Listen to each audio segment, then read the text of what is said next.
Great.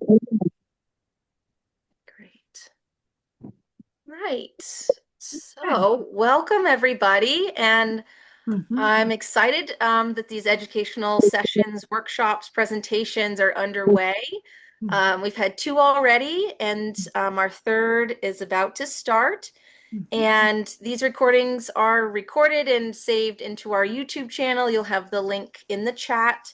Um, and I would like to introduce our speaker, Kathy McBeth. And she started with the Steps to Wellness program. That's how I met her years ago, maybe in 2012 or Yeah. a ways away from now. And she would do these lectures for us, maybe quarterly. Mhm. And I just really think they're beneficial, even if we say Mhm. we don't have stress. I think we all do, and it just comes up in the day to day, as well as other circumstances that might be happening in our lives. And I just really appreciate her. Really, I love the tone that she speaks in. I love her information, her knowledge, Mhm. um, her openness for questions, willingness to continue even though she's retired. So I'm really excited to have her here to record her. Um, so thank you, Kathy. Thank you for being here. Well, thank you for asking, actually, Rebecca. I really appreciate the invitation. So I just want to let you know I'm Kathleen McBeth. I'm a psychologist that worked at the Cancer Center for almost 20 years. And my focus was in oncology. It was with the people who were what I call touched by cancer, which included the people who were diagnosed as well as the caregivers. And so it was really important to me to be able to address the needs of all of those populations, partly because as a survivor myself, I did appreciate that people focused on my needs, and my poor husband was in the background sort of fading away. And I realized that wasn't helpful, and he needed to be supported as well. So that was an important part of one of the things of the evolution of this job and how it all focused and how the focus all changed. So Rebecca, we can go into the slides if that's okay. Yeah. Would Great. you like me to share them? Yeah, well, so I don't know if normally do we introduce ourselves in this meeting? Does that help? Or do you want, because it's recorded, it's not going to necessarily be helpful? What would be good for the group? Yeah. Yeah. Curious. What would everybody like to go into the presentation or to go around Mhm. with some introductions from everybody? What do you think? I think you can just go into it. Okay. Mhm. Yeah. Okay. Okay. You are who you are. No. Yeah, All right. I would have never let you off the hook like that when we I were know. together, just so you know. I know. All right. Okay. So 1 second here. Sure. And There we go. let's Yeah. try this out. It'll expand into presentation mode. All right. Yeah. Moment. Pretty good. Here Yeah. she comes, I think. Oh, Okay. yeah. So Everybody see that? can Great. everyone? Yeah. Yeah.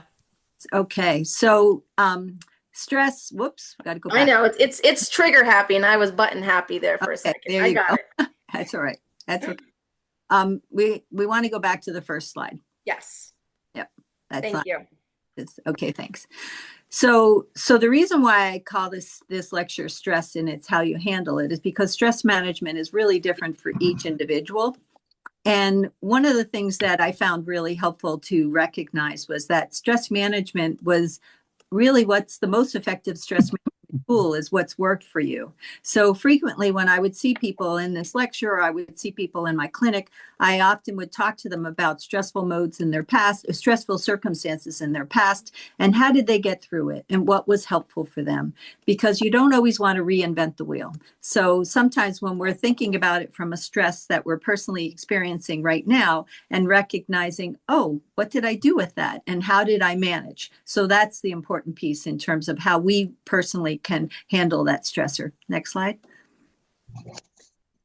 So what's stress? So stress is our body's physical and psychological response to anything that we perceive as overwhelming. And so that's different for each individual. And frequently when I did research on stress and stress response, what I found was that there's something called cool responders and hot responders. And sometimes we don't even realize that that's who we are. But the individual who's more hyper and more high strung might be a hot responder. And the person who kind of like takes it every day as it comes, that can be more of a cool responder. I can tell you that when I was doing this lecture on a regular basis, people would be like, I want to be a cool responder. I want to be a cool responder. And I get it, but that's not so possible. And it's important to sort of recognize who are you and how does that work for you? Next slide.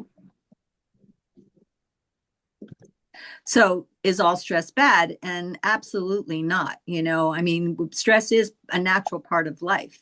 We always needed the fight or flight response to figure out what was our danger, and, if the saber-toothed tiger was coming down, you had to realize, how did you start to run away and do those things? I use this picture of a bear at a campsite because I think any one of us would feel pretty stressed out and want to be able to move quickly when that's the circumstance. So sometimes this mild stress and tension is really beneficial. Not that this is so mild, but mild stressors. But it's really important, again, to think about the optimum level of stress and what are the ways that we can overcome that feeling rather than hold on to it in a tight way. Next slide, please. So why is stress a concern? And one of the reasons why it's concerning is because excessive stress can interfere with our interpersonal relationships, but it also can affect our immune system. And so what we want to think about is that when we are in chronic stress, people will develop things like hypertension or maybe high blood pressure or heart disease or cardiovascular disease. So that's a real concern. There is a research that says that almost 90% of illness can have some stress components, can be related back to stress. And so that's one of the reasons why I think it's super important to think about what are the ways that we prepare for circumstances so that we don't hold stress. Okay, next slide. So there's many causes of stress. There's the physical and psychological cause of stress, whether that is a perception or whether that is reality. As we were talking about, if the bear's in your campsite, that's a reality. That's a physical manifestation of stress. But sometimes the psychological ones, the feelings of what are we, what's it like? How are we going to get over this? What's going to go on for us? One of the big causes in stress for people who are touched by cancer is that sense of uncertainty. When we have follow-up scans and we have meetings with our oncologist, lots of times we go right back into that stress mode that is often a challenge. When people are originally diagnosed with cancer, there is a response that's almost like shock. We talk about it from the first 100 days of the cancer diagnosis. And that shock response can be something that we continue throughout our whole diagnosis, or we figure out how to manage some of those pieces. There's also some attitudes related to stress. If I go into every meeting thinking this is going to be terrible, this afternoon when I wasn't able to do this morning when I wasn't able to move my slides myself, I was like, oh no. But you know what? I also appreciated that Rebecca is a great team member and that we could work this out and it wasn't going to be a problem. So it was really about naming my stress, what was worrying me, and how could I get over it? And that was the important piece. The last thing that I'm going to talk about is change. And the reason why is because change can be very stressful for a lot of people. And that's change doesn't have to only be the negative changes. That can also be positive changes. When I first retired from the cancer center, I missed all the people that I got to work with so terribly, particularly the individuals, the patients that I saw in my clinic. And I thought, oh, this is going to be terrible. But then I found that I still had ways to be purposeful in my life, including doing lectures and things like that and educating future psycho-oncologists. So I thought that would be really helpful. And so recognizing change in terms of a personal change, it doesn't always have to be a stressful circumstance. But if it is, what do I do in terms of getting through that? Next slide, please. So I'm going to talk a little bit about some cognitive strategies. And one of the reasons why is because sometimes, like we said in the beginning, how did I get through stressful circumstances in the past? And some of us have just kind of filed those away and haven't thought about those. So these are some strategies in terms of looking at what are some of the stressors and what are the ways that we can manage the particular circumstance. So frequently we want to think about what's controllable, right? Are there things that are controllable in that circumstance? Today's stressor about worrying about my slides, what was controllable is I could send Rebecca an update of the slides so that they could show in a way that I want to be sure they were presented. Problem focused. And when we think about some problems, we look at them in terms of, do we really fully understand the problem? Sometimes our stress is related to things that are just half understood. We don't necessarily know what's going to come down the pike. We're just, oh no, instead of thinking about what's there. And also sometimes we want to think about it from a goal setting point of view. If I'm looking at a stressor, are there things that I can do in terms of setting some goals for myself and for other individuals in terms of getting through it, including making some decisions and even sometimes conflict resolution. So what are some of the things that are uncontrollable? So some of the things are just the facts. If the fact is that I have cancer or I had an automobile accident or whatever that is, there are facts and I need to be clear and cognizant of what those are. And that's the naming process in cognitive strategies, making sure I know what's in front of me. And then if I think about it from an emotional focus coping, I'm sorry, sometimes I can reframe those thoughts. Well, it's not great that I have cancer, but are there circumstances that I can get through in terms of what did that mean for me? How am I going to be treated? How do I feel about, how do I feel about looking for other supports and things like that? So those are all important. And also noticing, I know for myself, I was diagnosed with cancer when I was pretty young, and it made me think about going back to college and actually completing my graduate degree in psychology. So that's why I'm doing the work I'm doing today. But when I was later on and I had a second diagnosis, I remember thinking, okay, I've developed some coping strategies. What are they? How can I utilize them? What are the best ones that worked? What were things that were really kind of hard to manage? Hmm. Next slide, please. Oh, I'm Kathy, sorry. Are there, yeah, okay. There's a question of, do people tend to overestimate or underestimate how much control they have in mm-hmm, stressful situations? Like understanding, is it controllable? Is it uncontrollable? Or yep, saying, I have so much control of this, but really they right, may right. need help or, Yeah, no, I appreciate that. And that actually is very personally driven. For some people, it's the whole, oh no. And then for another person, it might be something that they really do think about in terms of, like I've got this, everything's perfect. I'm okay. And you go walk straight off the cliff. I used to have a graphic that I used in one of my talks, and it was basically Wile E. Coyote, and running off the cliff because he knows he's going to get the roadrunner, but nope. So it's really important when you think about it in terms of your own abilities. But that's one of the reasons, frankly, Rebecca, about being more frank about what's going on. Like really talking to yourself and thinking about what's in my control, what's not in my control, what are the things that I'm thankful for or not thankful for, all of those things. It's really about naming those things. That's the most important piece. Seems like that comes after the initial stress reaction happens, and then Yeah. it's trying to bring yourself to this Yeah. Oh, deciding. Okay. yeah, no, absolutely. It's one Okay. of the reasons why I explained what stress was first, Yeah. because if we want to just jump into cognitive strategies, we're gonna kind of lose people because they're gonna think, oh no, I don't know how to do that. I don't want to try to do that. So it's really important to think about that too. Absolutely. So this is another explanation. So there's our bodies consisted with the central nervous system. Has anybody heard about the sympathetic and parasympathetic nervous systems? Have any of you ever heard about those? Yeah, I hear I see Yes. a nod there. Good, good. So the reason why I want to talk about that is because it is a survival technique. It's what we talked about earlier.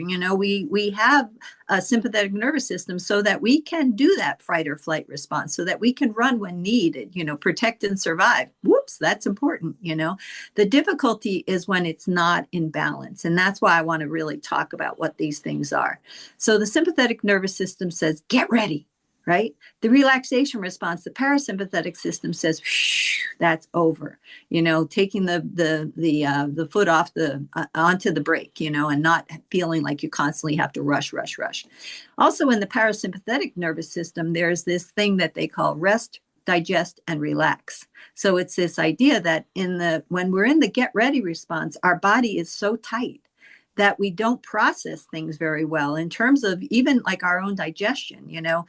I used to have something called anticipatory nausea when I was going to chemotherapy. And it was basically a learned response because I got so nauseous when I was in chemotherapy. But that get ready response, that piece of that was causing me a lot of problems because I was getting nauseous before I was even in the chemo chairs, right? So it's this idea of how to slow myself down enough to know that I didn't need to put that get ready response yet. Okay. And so it is important to relax and digest.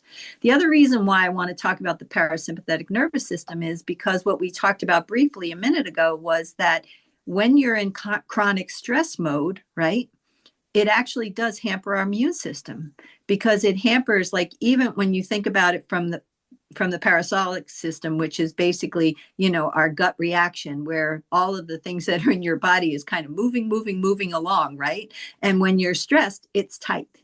And so nothing's moving along. And that includes our vitality, our cardiovascular system, our digestive system, all kinds of things get impaired.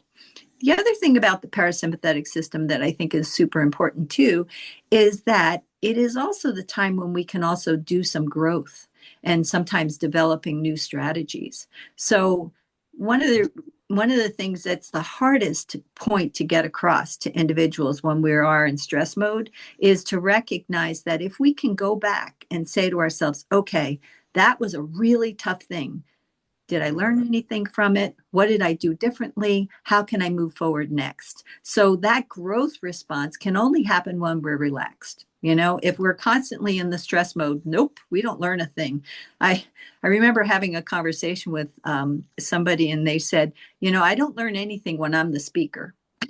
And I thought that was really interesting because until we take a moment to listen, we don't really absorb what's going on. And the reason why I bring that up is because I think that listening to our body is essential. And many of us have forgotten how to do that, especially when we're in chronic stress. Slide, please. Oh, I'm sorry. Any questions? I apologize. I didn't see any. Okay. Anybody? Yep. Okay. So we're going to talk about some behavioral strategies. So that's basically healthy habits, right?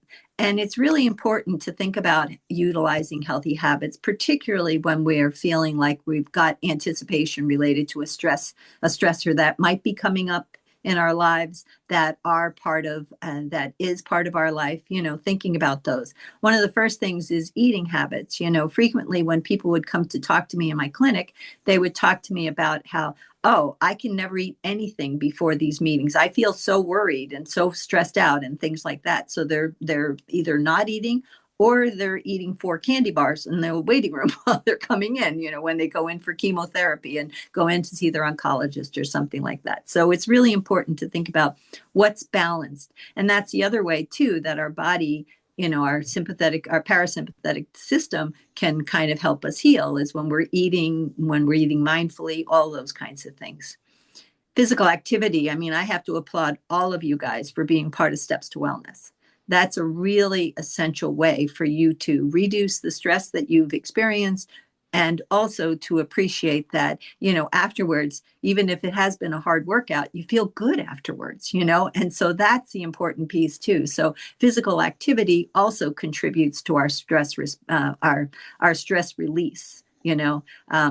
I always heard people talk about a runner's high. Now, I'll be honest with you, I don't think I ever had a runner's high, but I certainly have had a feeling of relaxation after I've taken a great hike or after I've gone for a bike ride with my grandkids, all those kinds of things, just that feeling of peace and contentment. Mm-hmm. The last thing is sleep habits. That's not the last, actually, it's one of, I should say, because our sleep habits really do contribute to how we experience stress. if we're exhausted and overwhelmed, unfortunately, our stress response is very limited. We can't think about the cognitive strategies we thought about before and other things like that, or even just our own response to how it was the last time we were in this stressor. When we're sleep deprived, and also when we're sleep deprived for many, many people, there's feelings of depression or anger. I can tell you that when I first worked as a clinician at the hospital, I used to think to myself, and I remember telling this to Kim Dittis, one of my favorite docs in the hospital, if we could just get people to sleep, they would be doing so much better because they were just like super anxious every time they came into the meetings or even into the hospital in general, but they weren't sleeping. And so it's really important. And sleep hygiene, I mean, there's millions of books about it. There's lots of strategies. It's a whole nother talk. So it's really, really important to focus on what's your benefit in terms of your sleep and your sleep hygiene. Anybody have any tools that they like to share? Oh, Rebecca, good. Oh, I have a question after, but I want to Sure. first. Yep. Oh, all these healthy habits have been key. Good. Yeah. I love that. Thank you. Yeah. Rebecca, your question. I know it'll be a good one. Well, so I was wondering, so the nervous system, does it learn from repetition? Like, for instance, can regular relaxation or exercise or sleep mindfulness practice make us really less reactive over time, or it's just a strategy to help when we are stressed? Oh no, actually, there's a lot of research. I think you're very familiar with John Kabat-Zinn. Yes. So John Kabat-Zinn wrote a really wonderful book. It's a million years old now, but I still like recommending it. It's called The Full Life Catastrophe. And he was the guru of mindfulness-based stress reduction. Okay. And the mindfulness-based stress reduction is an 8-week course that was taught to people, particularly, and the interesting thing is that the reason why he even developed that strategy was because he was working in a clinic focusing on pain and people with pain that was not responding to the normal treatment. It wasn't responding to pills. It wasn't responding to some of the other things that were going on in terms of the medical treatment. And he started teaching them. Oh yeah, his name in the chat. Sure, you can. John Kabat-Zinn. You can do that, Rebecca. Thank you. His and actually all you need to really do is research MBSR, mindfulness based stress reduction, and you'll get a wealth of information. But the reason why I bring that up is because what he taught people was very, very quick responses. He taught them yoga, he taught them breathing exercises and meditation. And we're going to go through all of those here because I stole heavily from his work on this lecture. But the point about it is that when he taught those people in an 8-week structured program how to do these practices, right? The benefit was that they experienced less pain over time. So then they started using the MBSR, the mindfulness based stress reduction program, in cancer as well. And people started to respond with less anxiety and less depression. So there is a cumulative benefit, frankly, from doing those practices, but they are a practice and we need to continuously do those not continuously, but regularly do those in order for them to be helpful. And I'm going to go through some of his practices while we go forward. Thanks. Next slide. Okay. So go ahead. Another question? No. Okay.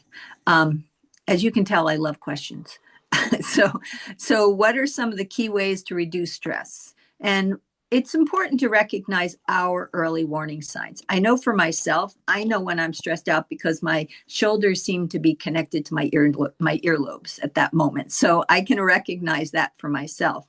And so thinking about what is stressful in terms of how do you manage and what do you find in terms of benefit with what are some of the early warning signs is really helpful.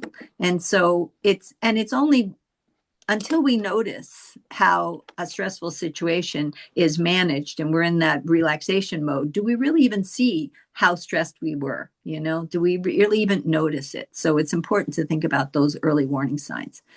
sometimes being prepared for potential stressful events. I know that for myself and as someone in the clinic, people would often come to see me before they had to go through another scan, whether that was a PET scan or whether that was just blood work or something like that. They would come to see me. We would talk about that stressful event and think about ways to help them prepare and to sort of let them, find some relaxation tools before they went through that. Okay. I know that as somebody who's given a lot of talks over the years, there's this little piece that they talk about in terms of, and this has been online, and so I didn't make it up, but it's called Superwoman, and it's basically a physical stance where you just kind of open your arms and you stand out broadly and put a big smile on your face, and that helps your adrenaline, your endorphins, and all of that come forward in terms of being ready. And being ready, not in a negative way, but being ready in a way that's helpful for yourself. I also love to think about keeping a daily gratitude list. And actually, that information came from this group. When I started teaching this group years ago, there were people that would throw out suggestions. And one I heard over and over again was, I like to keep a gratitude list. It helps me to focus on what I'm grateful for so that it's not about what I'm stressed about. So I think it's really helpful. Does anyone utilize a gratitude list? Yay. Yeah, my partner and I fill them out. I have different color slips for each month. And then Nice. we put them in the mason jar. And then our plan is to review them at the end of the year. And sometimes I wish I could review them because Yeah. it's at night. So sometimes I'm like, ugh, like what do Yeah. I write about this today? I think that's where the harder practice comes in of Yeah. when it Yeah. is a hard day of like, what do I write? Yeah. My habit's been I have a little notebook. It's honestly not bigger than this little thing here. And it has and I have a pen. And before I go to bed, I usually just list three things. And those three things can be the simplest things in the world. They can be something like, a call from a friend, or like a hug from my grandchild, or my car started this morning, woohoo, that kind of thing when it's a winter and it's cold, so it's this idea that it can be some very simple things, but then it can be really meaningful things, very meaningful things. And so it's important, I think, well, not important. I find it beneficial. And so people often will write something down at night because it sets your frame of mind for how you're falling asleep. If you focus on, some people like to write the to-do list at night, and I'll tell you don't, because if you do that, that's what you're thinking about as you're trying to fall asleep. That's part of the sleep hygiene idea. But if you wrote about what you were grateful for that day, or what made you smile that day, or whatever it is, that's what you're thinking about as you're falling asleep. So that can be hugely beneficial. So those are some, oh, yeah. And during prayer time, I love that as well. I think just and actually even having a prayer practice can be a huge way to stress relief. When I talked about Kabat-Zinn, he always used the phrase meditation, but meditation and prayer have always been very linked. So if I'm doing a prayer and I'm saying something, yeah. Oh, good. I love that. Getting the book. I like it. So if that's something that, is your practice that you have been utilizing, I'll tell you a very quick story. There was a gal that I got to see in the clinic. And part of the reason why was because her doctor was super frustrated. She kept canceling going through a CAT scan, and they needed that CAT scan for staging. And she kept canceling and canceling. And on the third cancellation, the doctor said, we have a solution. We're going to send you to the therapist. So that's what they did. And when this gal came to see me, she told me that she was, that she just was super anxious, that she couldn't do it, that it was just something that was beyond her ability and all this stuff. And I looked at her, and she happened to be wearing a crucifix. And I asked her about her spiritual understanding and spiritual beliefs. And one of the things she brought up was that she and her mother used to pray the rosary every night. And I asked her how it helped her. So this is the going back to not reinventing the wheel. When somebody has a coping strategy that's beneficial, let's utilize it, right? And so sure enough, this girl brought out her rosary beads and she started praying at night. And a week later, she was able to do the CAT scan. And so it's really important to think about how we can do that. Um, yeah, I need to write down my Mm. to-dos. Yeah. Yeah. So that's a good one too. I love those. I like writing down to-dos, particularly in the morning as well. I have a good friend of mine who loves to write her to-do list and then see things checked off. And she said, honestly, Kathy, I have to tell you, I sometimes write things that I've already done just so that I can check them off again. Of course. Of course. I'm Listen, like, oh, why didn't I write that? I meant to. perfect. It's really perfect. Yeah. Okay, next slide, please.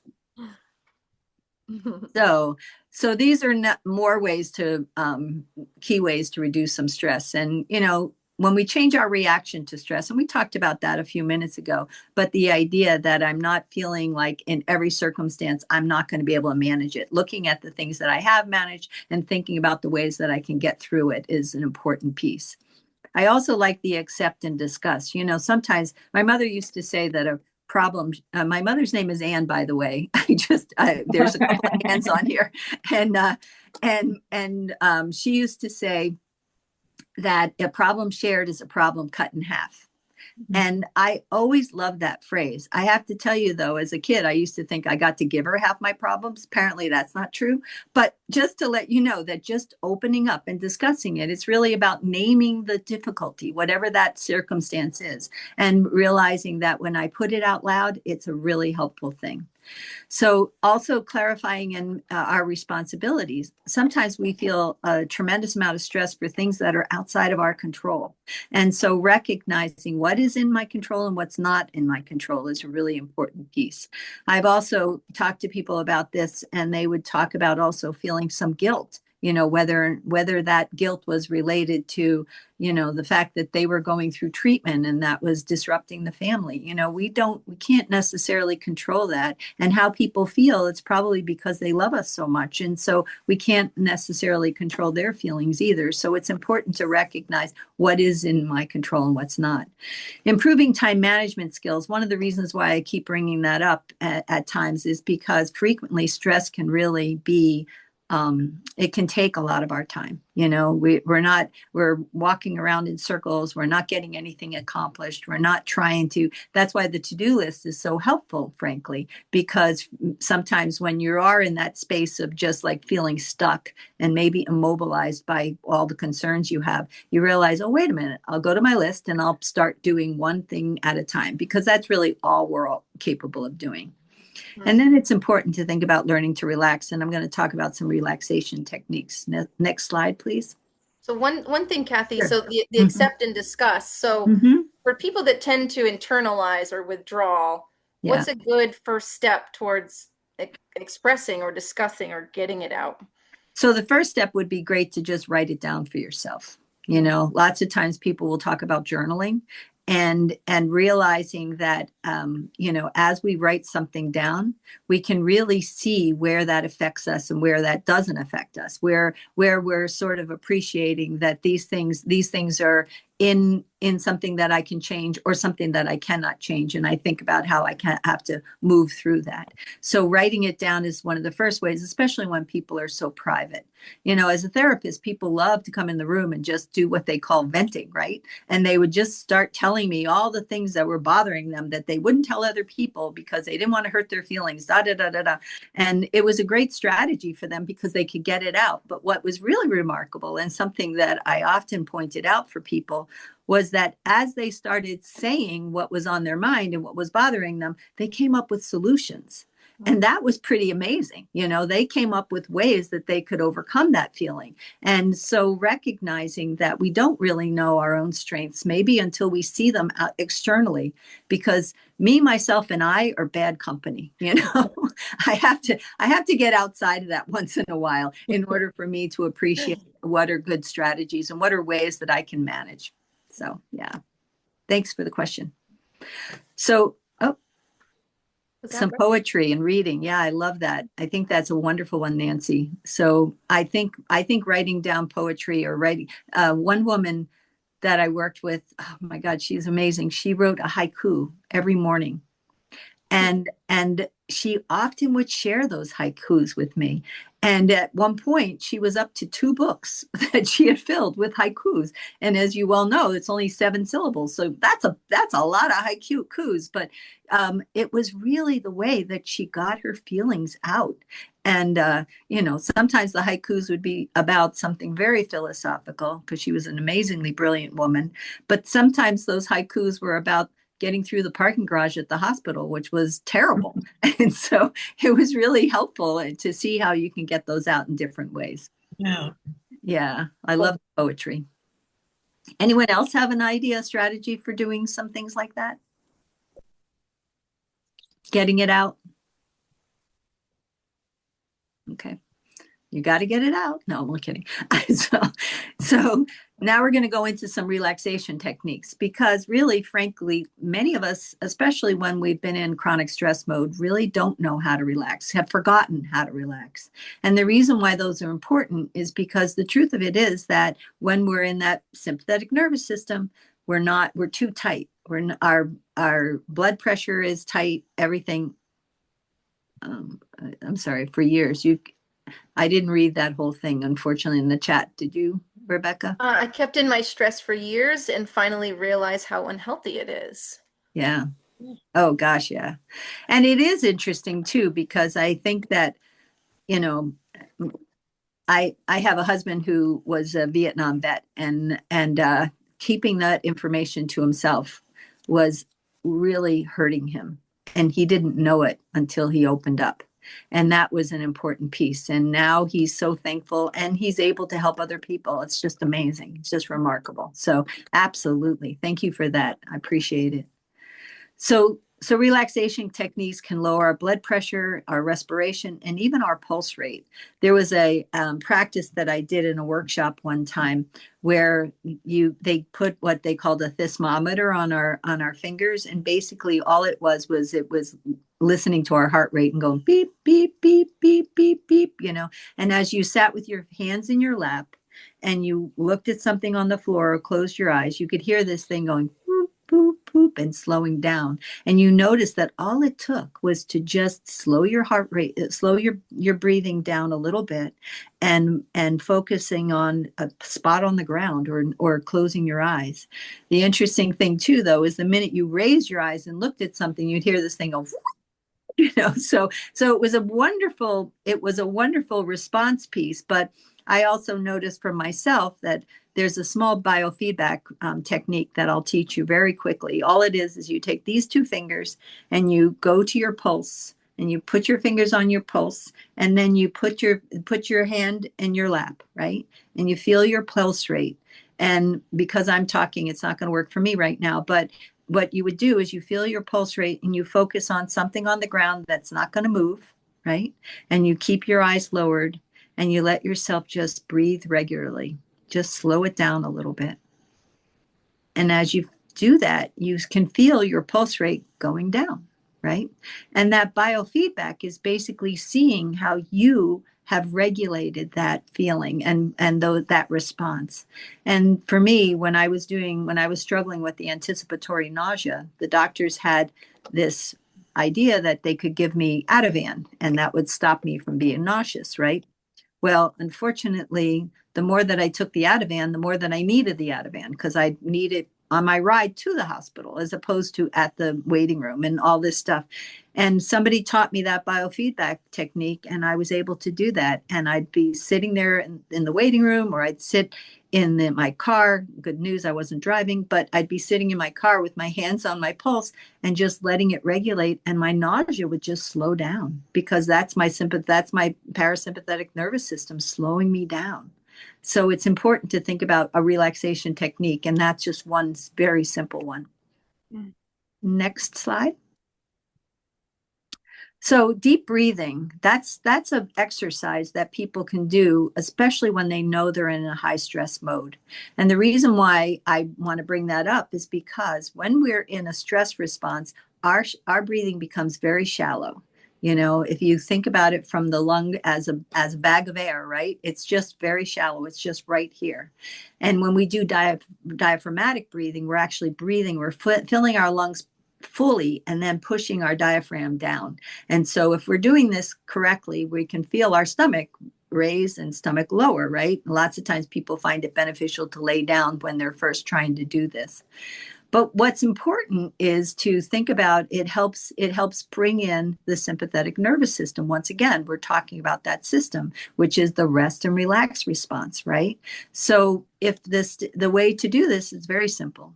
You inhale through your nose, right? And you could do 4 seconds, you can do a little longer, whatever's helpful for you.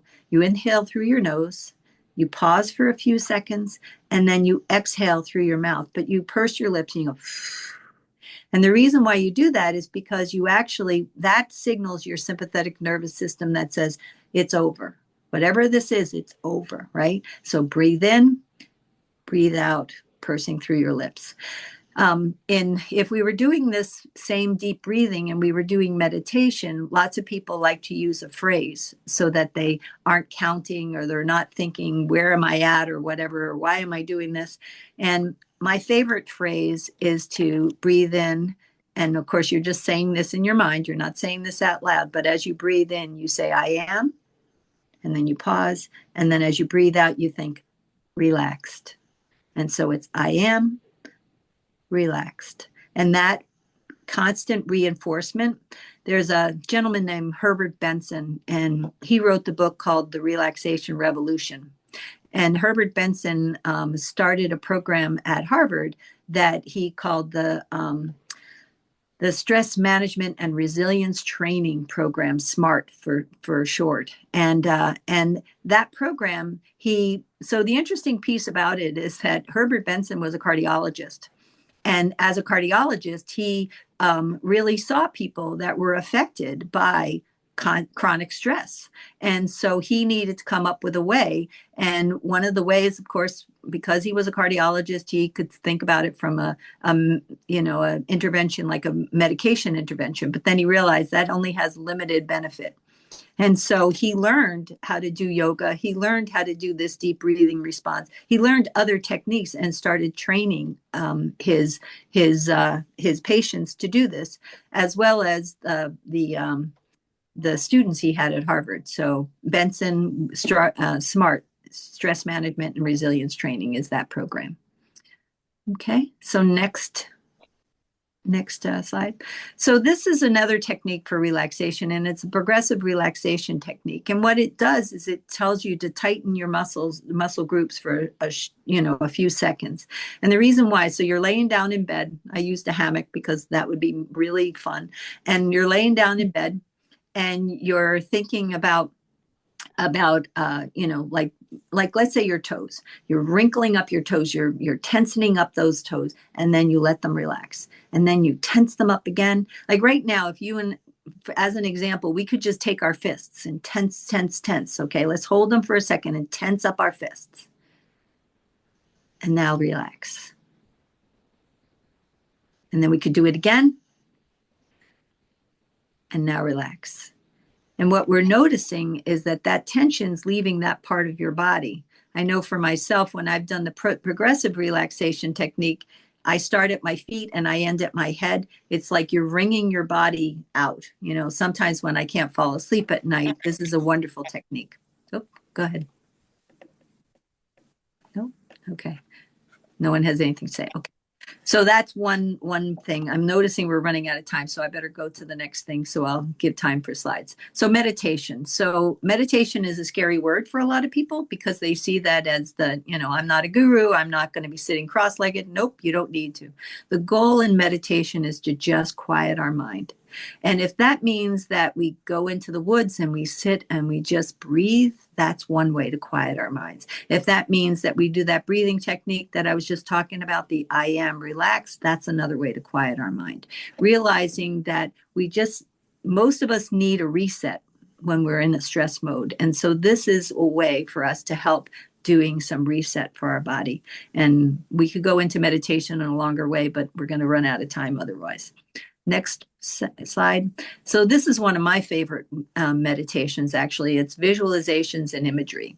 And the reason why is because sometimes when I felt the most stressed out, it was really important to sort of transport myself somewhere else, right? So I would be sitting in a chair and I would be thinking about, and for this one, it's about being in the woods. You can tell I enjoy forest bathing. I don't know if anyone's heard about forest bathing, but I really do enjoy it.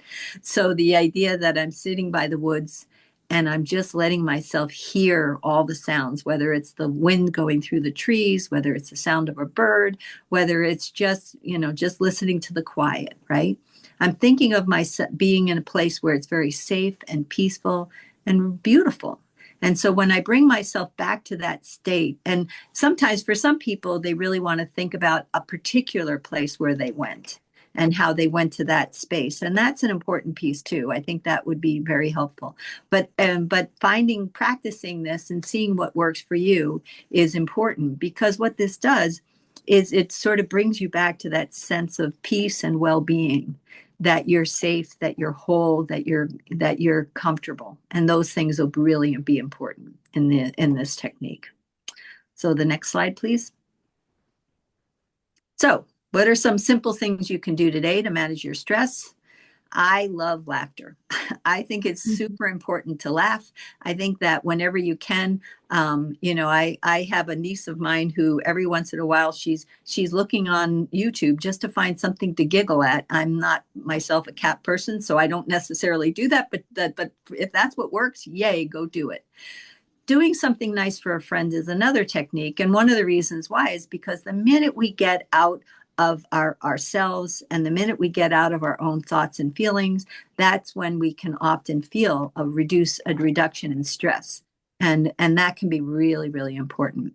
We talked about our gratitude list, and I think it's so nice sometimes, even in times of stress, when we're feeling that sense of stress, sort of thinking about one little thing I'm grateful for, and whatever that happens to be. Right now, my dog is behind me and she's snoring, and I'm grateful because her regular breathing is keeping me calm. And so that's an important piece. So what am I grateful for at this moment, right?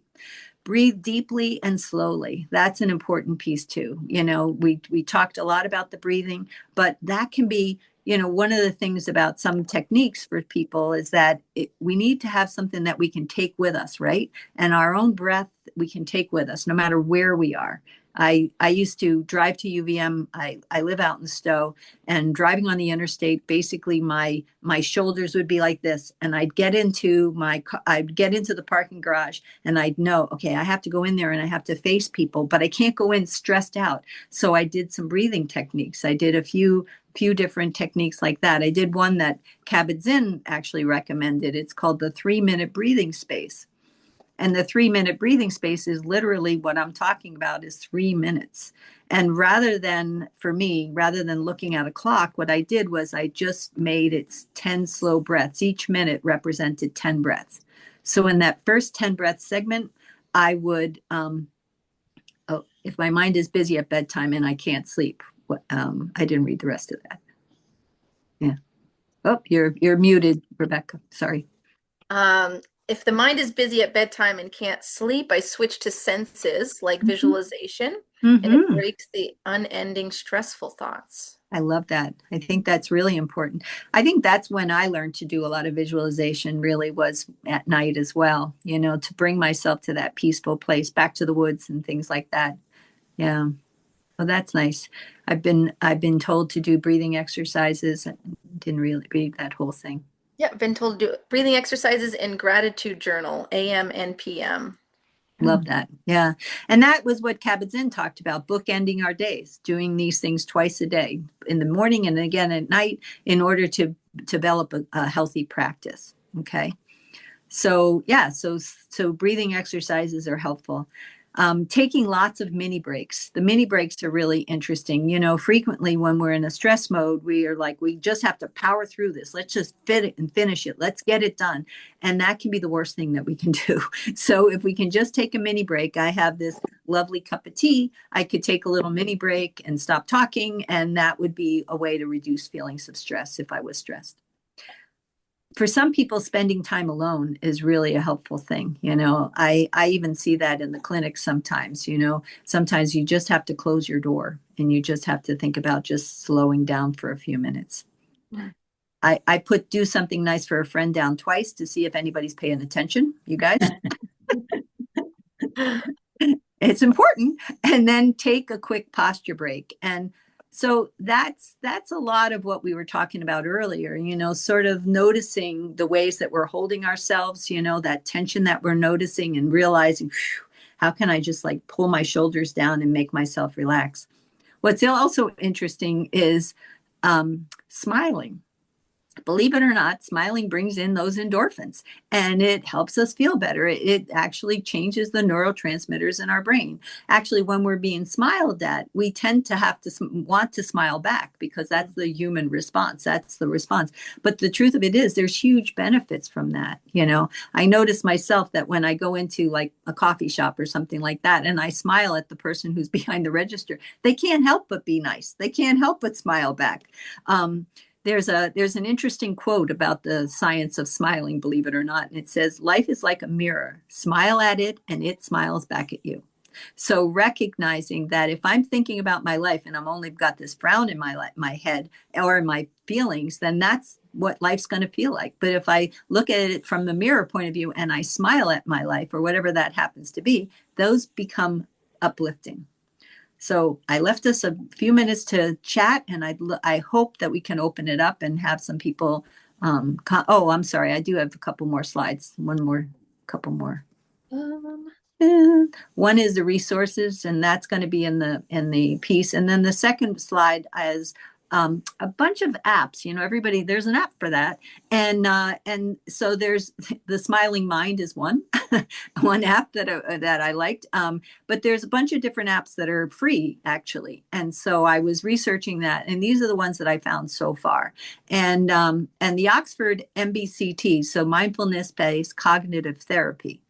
That's a very interesting approach to the same thing that Kabat-Zinn did with the mindfulness-based stress reduction. This is cognitive therapy. This is really looking at the cognitive ways that we can restructure our thinking and our feelings. So that can be really beneficial as well. So it might be something to think about.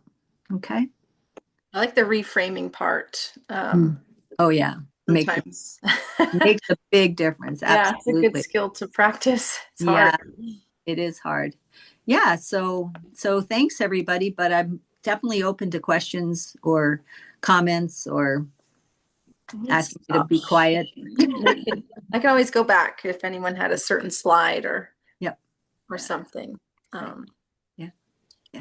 Yeah. If you want to come off mute, if you want to turn your cameras on and share a smile, share a thought. I just wanted to say this was really helpful. Thank you. Oh, you're welcome. Thank you, Allison. I appreciate you saying that. Yeah, I was just going to say, I get like layers of, I might have had a cancer, but that worries me for all those reasons. And then my personal life, I'm going through a separation and divorce. So, and then my kids are in their 20s and, they're stressed. Yeah. So it's like the layers are. Yeah. Well, and that's, but what's interesting about that, Anne, and that's what we talked about in terms of holding on. So recognizing that there are certain things that you can do about, like, let's say it's about your kids' stress and thinking about the ways that that they're bright, intelligent individuals, that they do have strategies and supports, that you're showing them that you love them. That can right away, right there, that can break that apart for you, because the truth of it is they're going to figure this out. And no matter how many sleepless nights you have, it doesn't change that. So that's the important piece, is to recognize are things that you can. So it's about not holding on all the time, recognizing how do I let some of this go and knowing that things will change. I always love that phrase that says this too shall change, and I realize sometimes that means the good things as well as the bad things. So recognizing, just appreciating that model of change is important sometimes. Okay, thanks. That does help hearing it. Thank you. Yeah. Anyone else? Something I heard recently that's been quite helpful for me is don't go, and I tell myself this a lot, don't go to worst case scenario. Yeah. Right? Yeah. Back up. And maybe it's not that going to be that bad, and it's like, don't go to, so just telling myself that has helped a lot. Yeah, absolutely. In the world of psychology, we talk about catastrophizing, right? Yeah. That somebody's going to catastrophize the circumstance, Well, the truth of it is just recognizing that, just thinking about it from that, and then saying, well, wait a minute, let me break it apart. That's where the cognitive behavioral strategies work for you, is to recognize what's the circumstance, what's going on, what's controllable, what's not controllable by me, and knowing that there are different ways, and what is controllable, what are the things that I can, so like you said, don't go to the worst scenario, but also appreciating that, are there people that I know that can help me with this circumstance or Right. teach me about things? That would be things that you want to look at, Yeah. Yeah. Oh, I'm sorry, Allison. It says, my best friend says, don't believe anything you tell yourself after 9 p.m. All right, I'm putting that one, I'm writing that one down. Oh, Perfect. Yeah, that's cute. I just want to say that I appreciate all of this, and particularly appreciate the to-dos, what I can do to when I get into the next mammogram that's coming up, or the next test that I have to go through. Yeah. But I've found that Mm-hmm. your list was very much of what I've been trying to do, and it's really been helpful. Yeah. So it's reinforcing. You've been validating a lot of the new things that I'm trying to not hold on to that stress. Yeah. And speaking to, I have a wonderful team of doctors. I was diagnosed 2 years ago, and so there are new things coming up for me, and it's interesting to see how more I'm using along the way and how it's been helpful. Yeah. I'm finding people are saying, you seem so much calmer. So that's been reinforcing too. Right. Well, interestingly, Nancy, there's something called post-traumatic growth, believe it or not. And post-traumatic growth is a real phenomena. And part of that has to do with understanding sort of what's important in your life, and what do you do in terms of what's there, and what do I want to do about letting go of some of the stressors that I could just like mull over constantly, like kind of that worry box that we have, Yeah. Go back to that worry box. So post-traumatic growth is a really important idea, and it is unfortunate. Sadly, it does come from feeling overwhelmed and stressed and everything else. But people find is that they sometimes see more value in relationships, see more value in their own experience, their own intelligence, things like that. It's really important. Yeah. Thank you for all of this. It's been great. Yes. You. Yeah, it's interesting. My daughter's 23-year-old law school friend just got diagnosed with triple negative breast cancer. And it's so weird how I can do that for someone else, because I said, she's in Boston. I said, just trust your team. Yeah. Have her trust her team and let all that go. And like, I can't do it for myself, but it felt so calming. Like I knew she was in the right team, and just let them make, yeah. Yeah, that's the reason why I said do something helpful for a friend. Because the reality is that when we get out of our circumstances, we all of a sudden hear our own wisdom. Amazing. We are pretty smart individuals, and we only hear it when we are doing it for others, sometimes not for ourselves. So it's really helpful. Yeah. Good point. Yeah. Well, I'm looking at the time. I know it's on time, and try to be respectful of everybody's time. But I do appreciate this opportunity. I think, I think that sharing these feelings and what's going on, even when stress might not have been your major factor, and that wasn't why you came on this talk. I hope you just learned some things. Yeah. Okay. All righty. Thank Thank you. you. Thank you very much. Okay. Thank you. Thank you. You're welcome. Put the link in the chat for our community fitness YouTube channel, and then within that channel, there's the educational presentations. It's a library or playlist within that channel. Yeah. So that'll be my resources as well, if that's what anybody's interested in. Thank you. That'd be great. Thank you so much. Enjoy. Have a wonderful. Thank you, Kathy. Thank you so much. You're Thank welcome. you, Rebecca. Bye. Great day, everybody. Bye. Bye-bye.